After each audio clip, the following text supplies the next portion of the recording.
काल रात्रि है कल्याणी, तेरा जोड़ धरा पर कोई नहीं, मेरी माँ के बराबर कोई नहीं।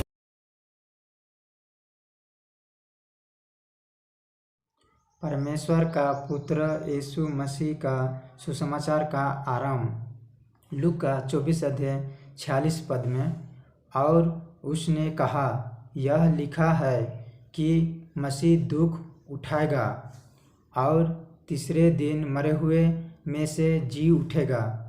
तो यीशु मसीह चेले लोग को कहा था कि मैं तीसरे दिन के बाद जी उठूँगा। मसीह को दुख उठाना होगा बोला था, और यीशु मसीह ने क्रूस पर बलिदान दिया। यीशु मसीह ने जो मानव जाति का जो दंड था उसको क्रूस पर उसने भोगता, और यरूशलेम से लेकर सब जातियों में मन फिराव के और पापों की क्षमा के प्रचार उसके नाम से किए जाएंगे, अर्थात यीशु के नाम से प्रचार किए जाएंगे। तो यीशु मसीह जब क्रूस पर बलिदान दिया, उसके बाद में उसको कब्र पर रखा गया था, और वचन के अनुसार उसने तीसरे दिन जी उठा। उसके बाद चेले लोग यहूदियों के सताव से वो लोग खामोशी होकर डर के मारे वो लोग घर के अंदर वो लोग पड़े थे, और यीशु ने अचानक वहाँ पे गया तो चेले लोग डर गए और कहने लगे ये तो भूत है। परंतु यीशु ने वहाँ पे दिखाया कि देखो मेरे हाथों में छेद है, पाँवों में दिखाया और पंजर में दिखाया छेद है। जब चेले लोग कोई मछली दिए, उसने लेकर उनके सामने खाया, माने यीशु स्वयं मछली को खा के दिखाया और साबित किया कि मैं परमेश्वर हूँ, अब जी गया हूँ। यीशु ने फिर उनसे कहा, तुम्हें शांति मिले, जैसे पिता ने मुझे भेजा है वैसे ही मैं भी तुम्हें भेजता हूँ। तो यीशु मसीह उन लोग के कह रहा है कि जैसे पिता ने यीशु पुत्रों को इस पृथ्वी पर भेजा जो मानव जाति को उद्धार के सुसमाचार सुनाने के लिए, यीशु वचन बन के आया। यह कहकर उसने उन पर फूंका और उनसे कहा, पवित्र आत्मा लो।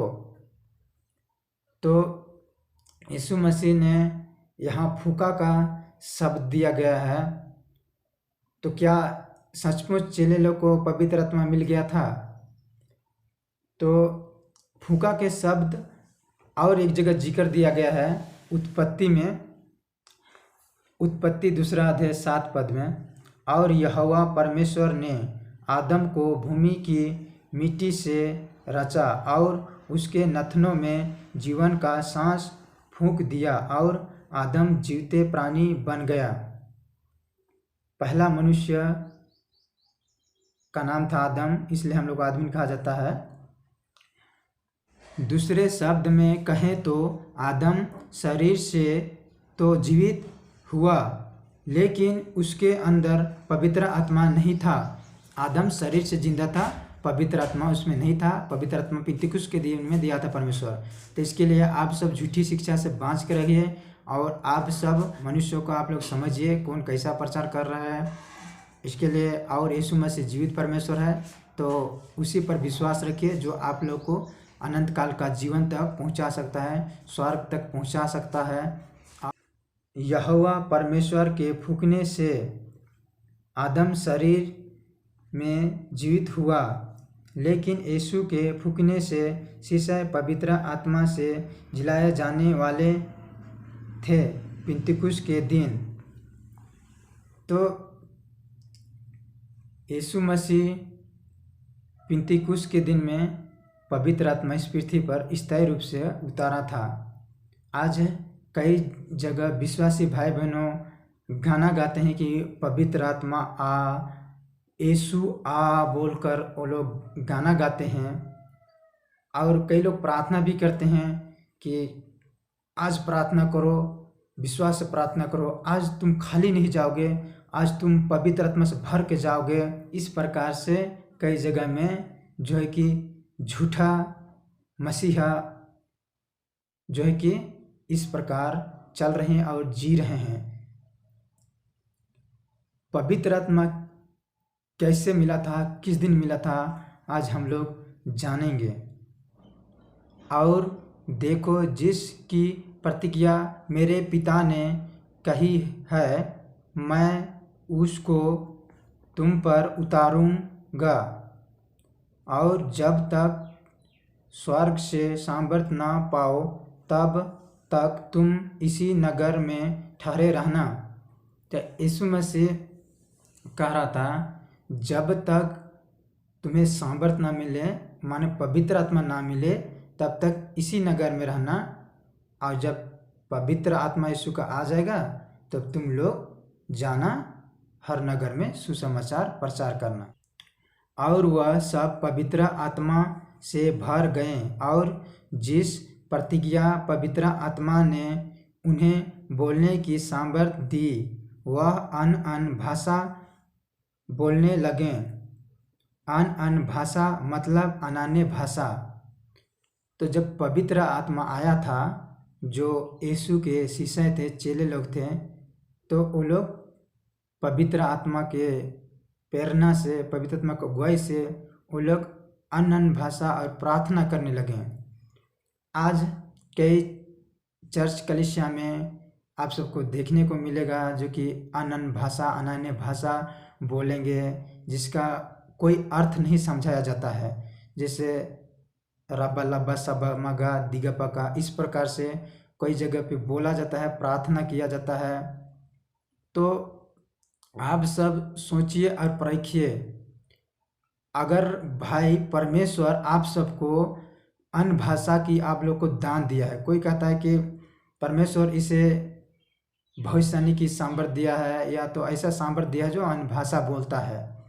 अगर उसे परमेश्वर ने अन्य भाषा और अनन्य भाषा का जो भी अगर दान दिया है, तो उसे उस पवित्र आत्मा के दान को इस्तेमाल करना चाहिए। और उस दान का तो प्रगट दिखता ना कहूँ। जैसे परमेश्वर ने एक उसका चेला था थोमा, जो केरल राज्य में आया था भारत देश में, और उसने सुसमाचार वहाँ प्रचार किया। परमेश्वर ने उसे सामर्थ्य दिया था जो अन्य भाषा में वहाँ सुसमाचार प्रचार किया। तो उसके चेले लोग को जो भी दान मिला था, वो लोग सुसमाचार प्रचार करते थे। तो उसका गुण तो दिखेगा ना भाई। जैसे पवित्र आत्मा का जैसे दान बोलते हैं, धीरज, प्रेम, कृपा, भलाई, इस प्रकार से है ना। आप सब जो कि परमेश्वर से प्रार्थना कीजिए, परमेश्वर आप लोग को सही रास्ता दिखाए। पवित्र आत्मा कैसे मिलता है? जब यीशु परमेश्वर इस पृथ्वी पर पिंतकुस्त के दिन में स्थायी रूप से पवित्र आत्मा उतारा था, हर मानव जाति के लिए उस पवित्र आत्मा है, हर पापी जाति के लिए पवित्र आत्मा है। कोई मनुष्य सोचेगा कि प्रभु मैं अपने जीवन में पाप किया हूँ, परमेश्वर आपके विरुद्ध में पाप किया हूँ, और मैं सच्चे मन से माफ़ी मांगता हूँ, आप हमें क्षमा करें। और जो यीशु को प्रभु परमेश्वर स्वीकार करेगा, जो उद्धारकर्ता स्वीकार करेगा, जो यीशु क्रूस पर बलिदान दिया है, जो यीशु क्रूस पर सारे मानव जाति का पाप का दंड भोग दिया है, उस बलिदान की मिलने वाला क्षमा को जब स्वीकार करेगा और यीशु के जो बाइबल वचन रास्ता पर चलेगा, जिस दिन उसे का उद्धार होगा उसी दिन पवित्र आत्मा मिल जाता है।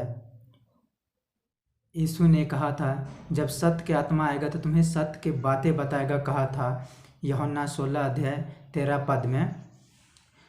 परंतु जब वह अर्थात सत्य का आत्मा आएगा तो तुम्हें सब सत्य का मार्ग बताएगा, क्योंकि वह अपनी ओर से ना कहेगा, परंतु जो कुछ सुनेगा वही कहेगा, और आने वाले बातों तुम्हें बताएगा।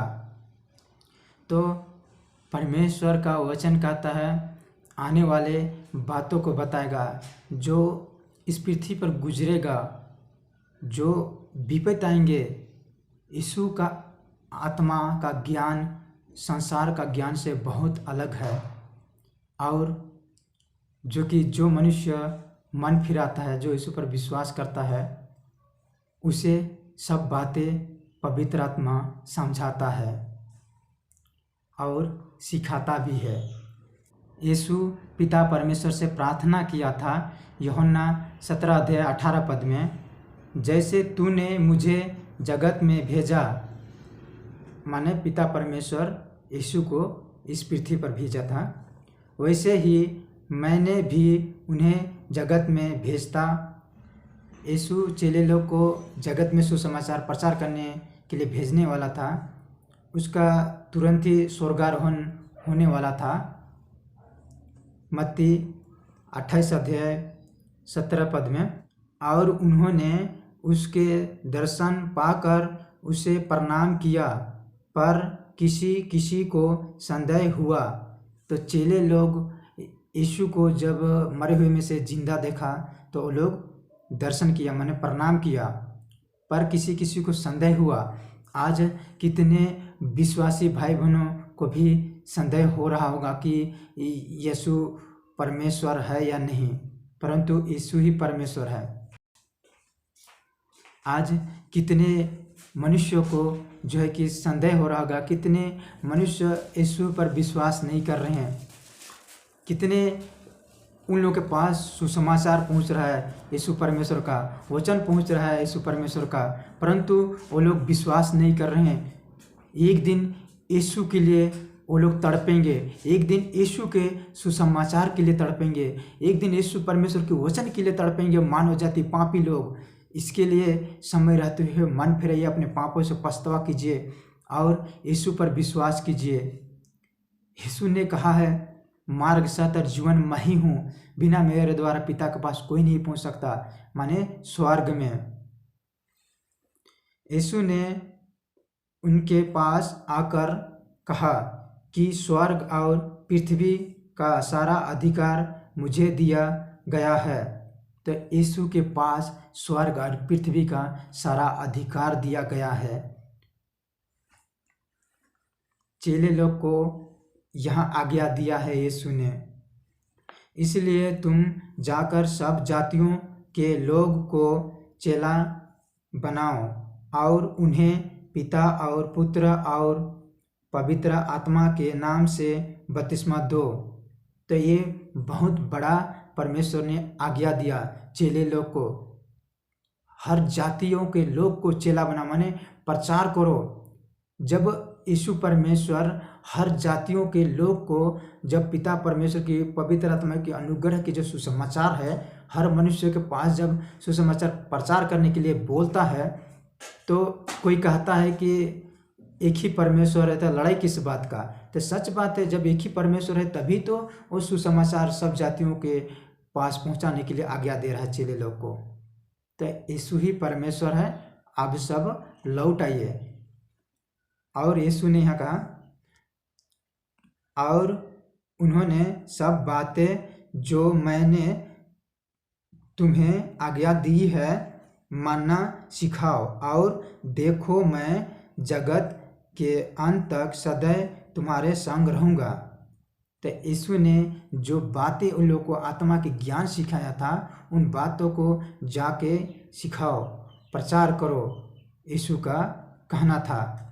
तो आज अगर आप लोग को यीशु परमेश्वर ने पवित्र आत्मा की दान दिया है, तो आप सब कदम बढ़ाइए और विश्वास रखिए और प्रचार कीजिए। आज इस भारत देश में चारों दिशा ओर से कितने मनुष्य मर जा रहे हैं, इस पृथ्वी में कितने मनुष्य मर जा रहे हैं। तो आप सबको परमेश्वर ने पवित्र आत्मा की दान दिया है, तो आप सब अवश्य प्रचार कीजिए। मत डरिए, यीशु आप लोग के संग है। उसने कहा मत डरो, इधर उधर माता को मैं तेरे संग हूँ कहता है।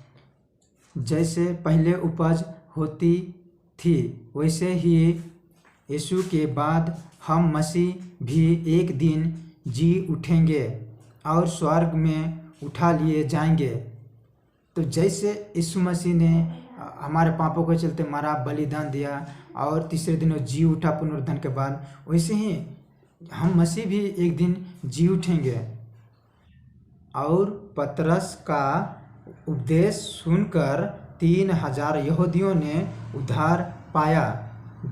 और परमेश्वर की आज्ञाओं को पालन कीजिए। उसने कहा है, यदि तुम मुझसे प्रेम रखते हो तो मेरे आज्ञाओं को भी मानोगे। और यीशु ने कहा, मैं तुम्हें नई आज्ञा देता हूँ, एक दूसरे से प्रेम रखो। तो आप सब एक दूसरे से प्रेम रखिए और परमेश्वर आप सबको बहुत की आशीष दे। जीवित प्रभु यीशु के नाम में आमीन।